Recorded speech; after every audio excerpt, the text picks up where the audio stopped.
Assalamualaikum warahmatullahi wabarakatuh. Perkenalkan, saya Astri Nur Parisa Fitri dari Fakultas Kesehatan Farmasi Universitas Perjuangan Tasikmalaya.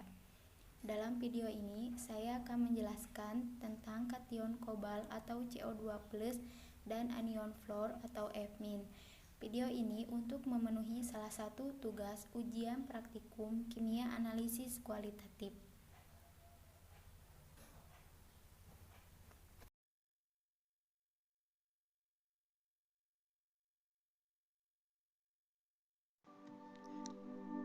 Kimia analisis kualitatif kation CO2+ dan anion F-. Kation CO2+ merupakan logam transisi yang memiliki berat molekul 59,93 gram per mol yang berbentuk padat pada suhu kamar, berwarna abu-abu perak, memiliki titik didih 2870 sampai 2927 derajat Celcius, memiliki titik leles 1495 derajat Celcius, bersifat sedikit magnetis, mudah melarut dalam asam-asam mineral, tidak berbau serta merupakan oksidator kuat, bisa menimbulkan api dan eksplosif bila terkena panas, bersifat stabil bila berada di udara. Ion kobal atau CO2+ tergolong dalam kation golongan 3B.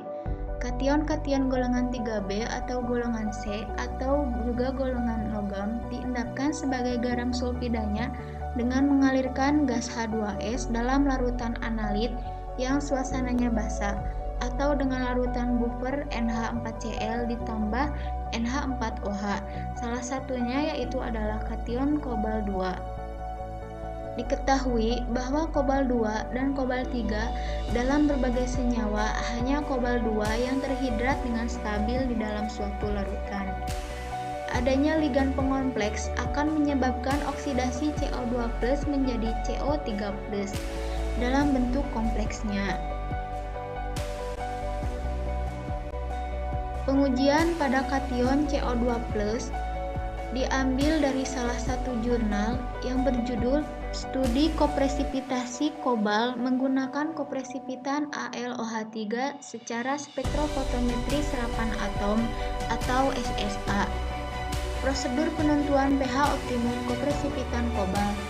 Ke dalam 5 buah Erlenmeyer dimasukkan masing-masing 50 ml larutan kobal, 1 ppm dan 10 ml larutan Al3+, 0,2 N.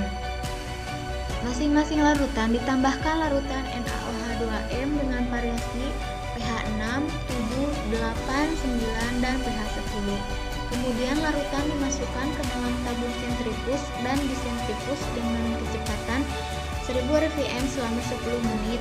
Pisahkan filtrat dan endapan. Endapan yang terbentuk dilarutkan dengan 2 ml HNO314N dan dicatat volumenya. Pembahasan dari prosedur penentuan pH optimum kopresipitasi kobal. Kopresipitasi merupakan salah satu metode prakonsentrasi atau pemekatan logam yang bersifat runut. Salah satu di antaranya adalah logam kobal yang merupakan salah satu golongan logam berat. Proses pemekatan terjadi melalui pembentukan koloidal oleh analit yang mengendap bersama kopresipitan yang digunakan. Koloidal AlOH3 yang mengadsorpsi ion logam selanjutnya dielusi menggunakan asam pekat dan diantara analisa dengan spektrofotometer serapan atom. pH merupakan parameter penting dalam proses analisa logam. pH menunjukkan derajat kekuatan asam atau basa di dalam larutan atau menyatakan konsentrasi ion hidrogen H+ atau ion hidroksida H- dalam larutan tersebut. Kelarutan logam juga dipengaruhi oleh pH, di mana pada pH yang lebih tinggi, logam akan membentuk hidroksida dan cenderung akan mengendap.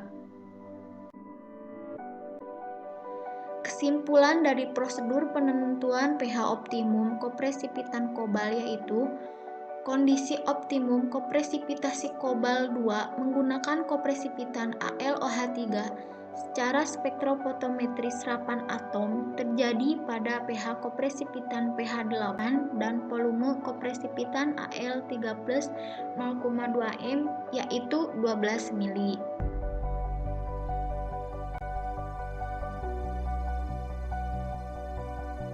Selanjutnya yaitu tentang anion fluorida atau Fmin. Fluorida adalah suatu anion anorganik monoatomik dari fluorin dengan rumus kimia Fmin. Fluorida adalah anion fluorin sederhana. Garam dan mineralnya merupakan pereaksi dan bahan industri penting. Memiliki nomor atom 9 berwarna kuning kecoklatan, yaitu dalam wujud gas, merupakan molekul diatom F2 berbau pedas, bersifat sangat korosif, memiliki titik didih 85,03 Kelvin, memiliki titik leleh 53,53 Kelvin, serbuk logam, gelas, keramik, bahkan air terbakar dalam fluorin dengan nyala terang. Dari seluruh unsur, fluor adalah unsur yang paling reaktif dan memiliki elektromagnetisitas tertinggi. Dengan penambahan asam sulfat ke dalam fluorspar, maka akan diperoleh HF dan garam kalsium sulfat. Selanjutnya, lelehan asam fluorida dielektrolisis untuk menghasilkan gas F2. Asam fluorid atau HF dapat melarutkan kaca, karena itu dapat digunakan untuk membuat tulisan, lukisan, atau sketsa di atas kaca. Garam fluorid ditambahkan pada pasta gigi atau air minum untuk mencegah kerusakan gigi. Selanjutnya, pengujian pada anion Fmin atau fluorida diambil dari salah satu jurnal yang berjudul Analisis Kandungan Ion Fluorida pada Sampel Air Tanah dan Air FAM secara Spektrofotometri. Prosedur pembuatan larutan induk dan larutan standar fluorida. Larutan induk ion fluorida dibuat dengan menimbang natrium fluorida 221,0 mg. Dimasukkan ke dalam labu ukur 100 ml, kemudian dilarutkan dengan aquades hingga volume 100 ml dan kocok sampai homogen. Larutan induk ion fluorida dipipet 10 ml, kemudian dimasukkan ke dalam labu ukur 100 ml, lalu dilarutkan dengan aquades hingga volume 100 ml dan kocok sampai homogen. Pembahasan dari prosedur pembuatan larutan induk dan larutan standar fluorida yaitu natrium fluorida sebanyak 221 mg yang dilarutkan dengan aquades menghasilkan larutan induk ion fluorida dengan konsentrasi sebesar 1000 mg per liter. Kemudian, pengenceran terhadap larutan induk tersebut menghasilkan larutan standar ion fluorida dengan konsentrasi 100 mg per liter.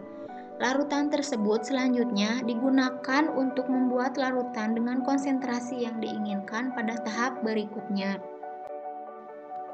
Kesimpulan dari prosedur pembuatan larutan induk dan larutan standar fluorida. Fluorida merupakan salah satu ion yang diketahui bermanfaat dalam pencegahan karies gigi jika digunakan pada konsentrasi tertentu. Namun, juga memiliki efek negatif, yaitu menimbulkan terjadinya fluorosis pada gigi maupun tulang apabila konsentrasi asupannya berlebihan. Salah satu sumber asupan fluorida yaitu berasal dari air yang dikonsumsi.